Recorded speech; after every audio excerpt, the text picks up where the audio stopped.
জয় শ্রীকৃষ্ণ। রাধে রাধে। জয় মা লক্ষ্মী। নমস্কার বন্ধুরা, কৃষ্ণ কথা একটি পর্বে আপনাদের স্বাগত জানাই। আশা করছি আপনারা সকলে ভগবানের কৃপায় ভালো আছেন এবং সুস্থ আছেন। মুখ্যতা একাদশী মুক্তি ও জ্ঞানের আলোকে এক পবিত্র তিথি। ভক্তজন, মোক্ষদা একাদশীর দিন একটি অতি গোপন কাজ আছে।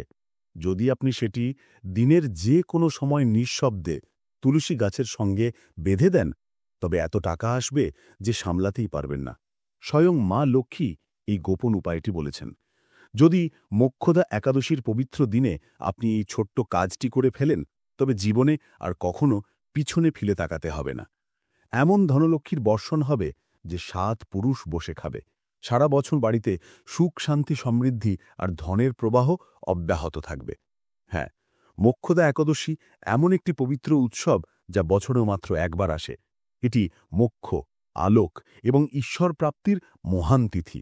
শাস্ত্রে বলা হয়, এই দিনে স্বয়ং মা লক্ষ্মী পৃথিবীতে অবতরণ করেন এবং ভক্তদের দুঃখ দূর করেন। তিনি সেই সব ঘরেই প্রবেশ করেন যেখানে পরিচ্ছন্নতা, পবিত্রতা এবং নিয়ম শৃঙ্খলার পালন হয়। দেখুন, মোক্ষদা একাদশী কেবল ধন, সোনা-রূপা কেনার দিন নয়। প্রয়োজন নেই যে সেই দিন আপনাকে সোনা, রূপা, হীরা, ঝাড়ু বা শুকনো ধনিয়া কিনতেই হবে। আজ আমি যে গোপন এবং রহস্যময় বিষয়কে আপনাদের বলবো, যদি সেইটি আপনি এই দিনে তুলসীর গাছে বেঁধে দেন, তবে মা লক্ষ্মী চিরস্থায়ীভাবে আপনার ঘরে বিরাজ করবেন। যখন দেবী মহালক্ষ্মী পৃথিবীতে ঘোরেন, তখন তিনি সেই সব ঘরেই প্রবেশ করেন যেখানে শ্রদ্ধা, বিশ্বাস এবং অদৃশ্য মহাজাগতিক নিয়ম মানা হয়। আজ আপনাদের এমন একটি গভীর গোপন উপায় বলছি যা শাস্ত্রে স্পষ্ট করে লেখা নেই, এমনকি পণ্ডিতেরাও আজ পর্যন্ত আপনাদের বলেননি।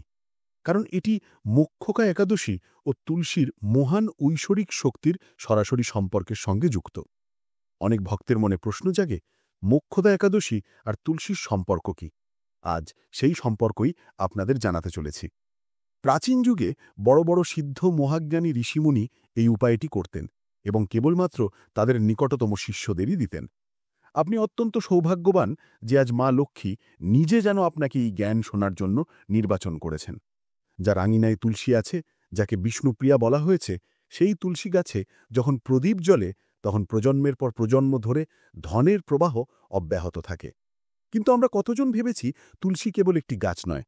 শাস্ত্রে তুলসীকে মা লক্ষ্মীর এক রূপ বলা হয়েছে, যিনি প্রত্যেক ঘরে সদা প্রতিষ্ঠিত থাকেন।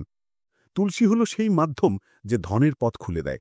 আর মোক্ষদা একাদশীর সঙ্গে তুলসীর সম্পর্ক এত গভীর যে এই দিনে যদি আপনি তুলসীর গাছে একটি বিশেষ বস্তু নিঃশব্দে বেঁধে দেন, তবে এমন ধনপ্রবাহ শুরু হবে যা থামবে না।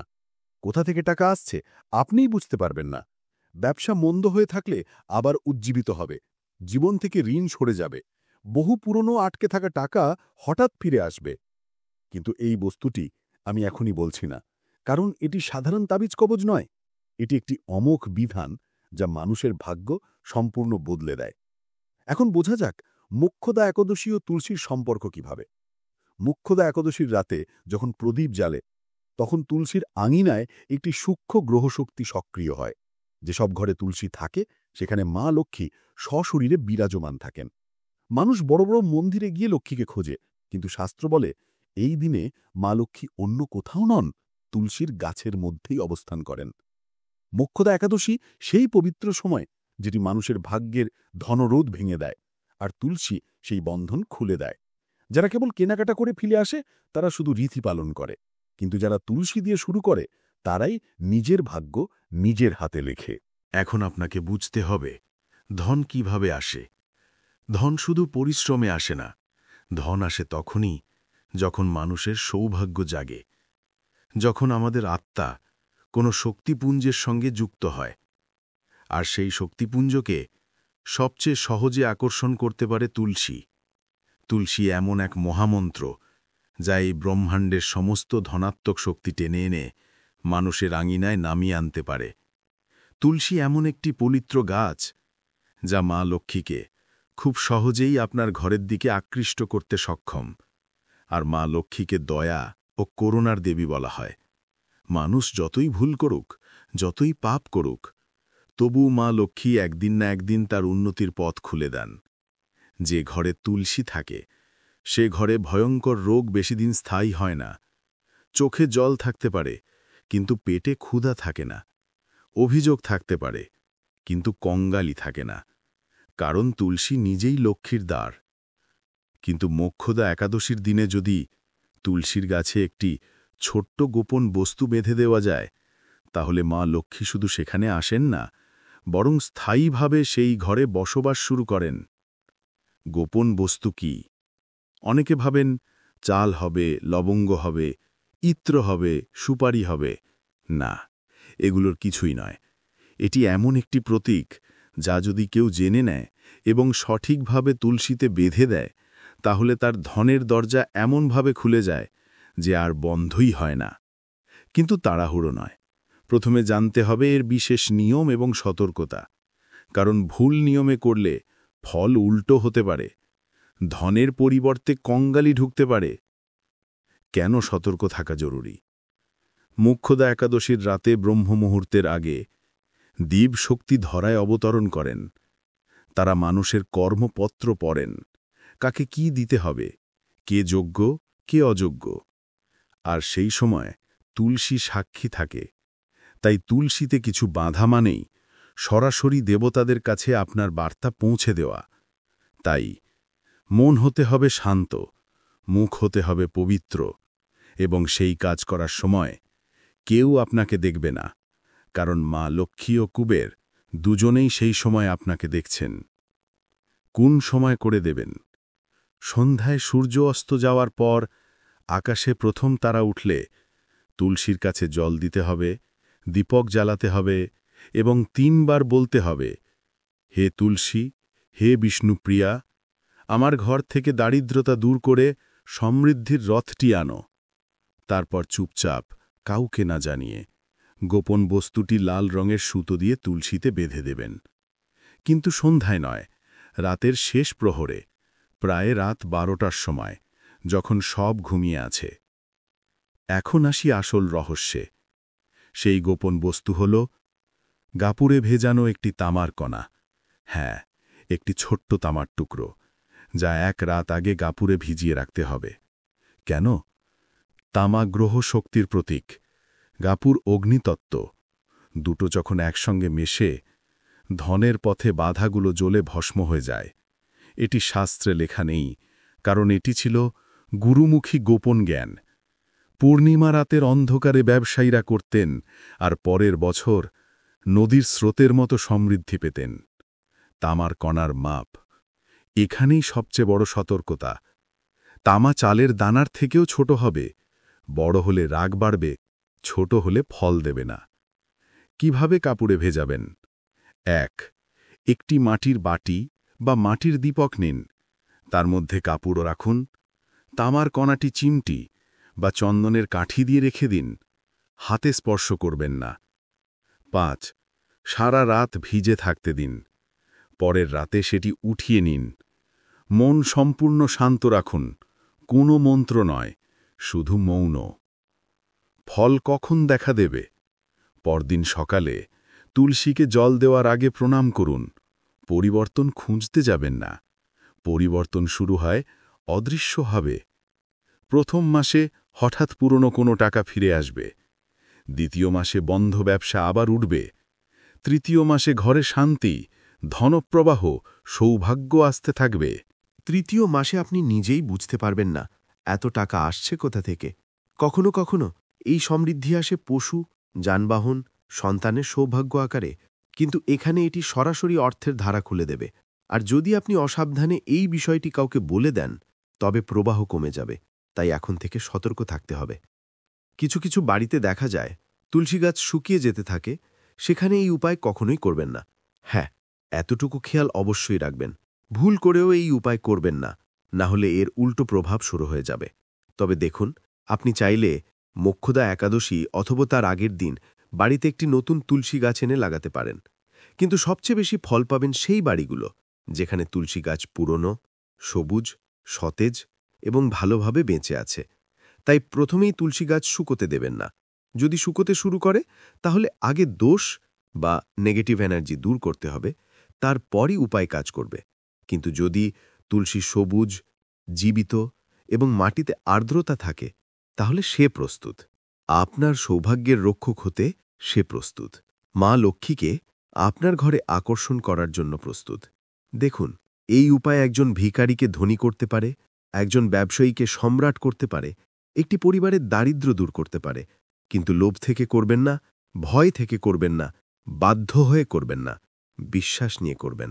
কারণ যদি আমরা কোনো উপায় করি এবং সেই সময় অন্য কারোর ক্ষতি হোক এই ভাবনা রাখি, অথবা অতিরিক্ত লোভ বা খারাপ ইচ্ছা রাখি, তাহলে উপায় কোনো লাভ দেবে না। মোক্ষদা একাদশী কোনো সাধারণ তিথি নয়, এটি ধনীদের উৎসব নয়, এটি সৌভাগ্যবানদের উৎসব। অনেকের ভুল ধারণা থাকে যে ধনসম্পত্তির পূজা হয় বলে শুধুমাত্র ধনী বা কোটিপতিরাই এটি পালন করেন, কিন্তু এটি সম্পূর্ণ ভুল। সবসময় মনে রাখবেন, ধন আলাদা আর লক্ষ্মী আলাদা। যিনি পরিশ্রম করেন, দিনরাত পরিবারের জন্য উপার্জন করেন, তার ঘরেই লক্ষ্মী স্থায়ীভাবে বাস করেন। মোক্ষদা একাদশী হল তাদের উৎসব যারা সৌভাগ্যকে আঁকড়ে ধরতে জানেন। সত্যিকারের ধনী তারাই হন। এখন আপনি ভাববেন, এ কি অন্ধবিশ্বাস? না, এই বিশ্বাসের শিল্প, শক্তিকে নিজের দিকে টানার বিজ্ঞান, জ্যোতিষীয় সংযোগকে নিজের জীবনে সক্রিয় করার উপায়। যিনি এটি বুঝে নেন, তার জীবনে কখনো অভাব থাকে না। এটাই তুলসী ও মোক্ষদা একাদশীর গুপ্ত সম্পর্ক, যা যুগ যুগ ধরে লুকিয়ে রাখা হয়েছে। আজ আপনি জানলেন, কিন্তু অন্য কাউকে বলবেন না। উপায়ের মূল বিষয় তো বলেই দিয়েছি, কিন্তু উপায় করার সময় যে তামার টুকরো ব্যবহার করবেন, সেটি অত্যন্ত পবিত্র হতে হবে। উপায়ের নিয়ম: তামার ছোট টুকরোটি প্রথমে গঙ্গা জলে ধুতে হবে। যদি গঙ্গা জল না থাকে, তবে গোমূত্রে ধুতে হবে। খেয়াল রাখবেন, তামার টুকরোটি হাতে ছোঁয়া যাবে না। চিমটা বা চন্দনের কাঠ দিয়ে তুলতে হবে। যেই লাল কাপড়ে সেটি বাঁধবেন, সেটিও সম্পূর্ণ পরিষ্কার ও পবিত্র হতে হবে। নোংরা, মলিন বা ব্যবহৃত কাপড় চলবে না। আরেকটি কথা, অনেক সময় দেখা যায় মহিলারা কোনো উপায় করলে পাশের বাড়ি বা মায়ের বাড়িতে বলে দেন। এইটি কখনোই করবেন না, কারণ প্রকাশ হলে উপায়ের শক্তি কমে যায়। উপায়টি করার আগে মহিলাদের অবশ্যই একেবারে গোপনভাবে এই উপায় করতে হবে। কারণ দেখুন, যদি একটি বাড়ির মহিলা এই উপায় করেন, তবে এটি আরও দ্রুত ফল দেয়। কেন? কারণ বাড়ির আসল লক্ষ্মীকে বাড়ির বউ, মেয়ে বা মা। তাই মহিলারা বিশেষ করে এই উপায়টি করলে দ্রুত ফল পাবেন।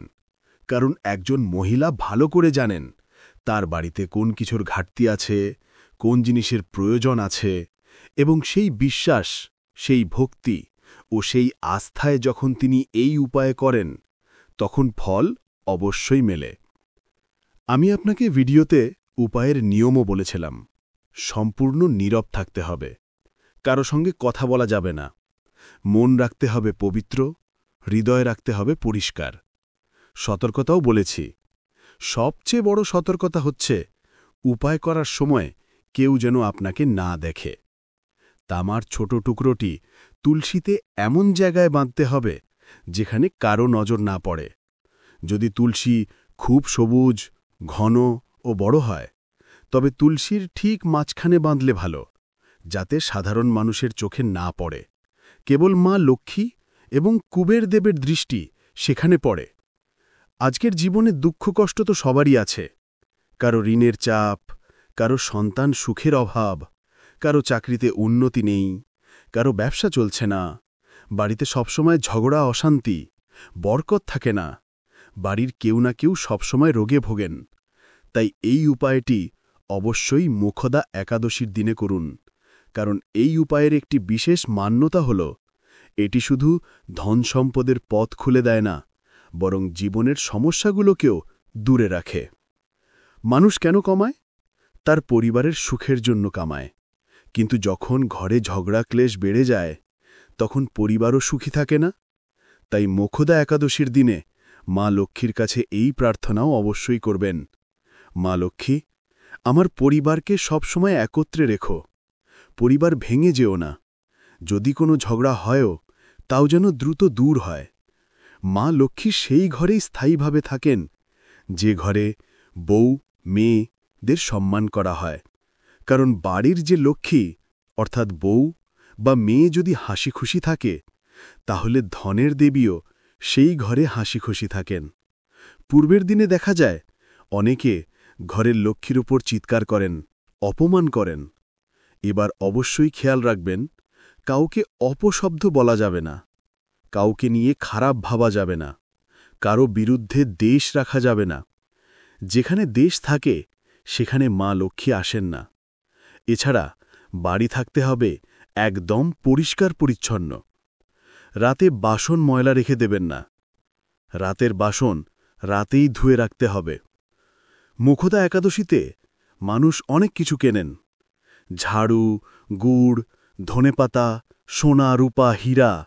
কিন্তু মনে রাখবেন, মা লক্ষ্মী কখনো সোনা রূপায় আকৃষ্ট হন না। মা লক্ষ্মী আকৃষ্ট হন মানুষের মন, দয়া এবং করুণায়। যে মানুষ বেশি দয়ালু, যে মানুষ অন্যের ভালোর জন্য কাজ করে, কোনো অসহায়কে সাহায্য করে, দান পুণ্য করে, মা লক্ষ্মী সব সময় তার ঘরেই থাকেন। আপনার কাছে একটি ছোট্ট অনুরোধ, মোক্ষদা একাদশীর এই পবিত্র দিনে একজন অসহায় মানুষকে সাহায্য করুন। মোক্ষদা একাদশী শুধু প্রদীপ জ্বালানো বা মিষ্টি বিলানোর দিন নয়। এদিন আমাদের উচিত নিজের অন্ধকার দূর করে অন্যের জীবনে আলো পৌঁছে দেওয়া। বন্ধুরা, মোক্ষদা একাদশীর এই শক্তিশালী এবং গোপনীয় উপায়টি আজ কৃষ্ণ কথা চ্যানেলের পক্ষ থেকে আপনাদের সামনে তুলে ধরলাম। মনে রাখবেন, উপায় সফল হয় বিশ্বাসে, উপায় ফল দেয় পবিত্র মনে, উপায় আশীর্বাদ আনে মা লক্ষ্মীর কৃপায়। যদি আপনারা এই উপায়টি সম্পূর্ণ গোপনে, ভক্তি এবং শান্ত মনে করেন, তাহলে মা লক্ষ্মীর আশীর্বাদে আপনার পরিবারে সুখ, সমৃদ্ধি, শান্তি এবং প্রাচুর্য আসবেই। এবার একটি অনুরোধ, মোক্ষদা একাদশীতে অন্তত একজন দরিদ্র বা অসহায় মানুষের পাশে দাঁড়াবেন, কারণ অন্যের জীবনে আলো ছড়ালে আমাদের জীবনের অন্ধকারও দূর হয়।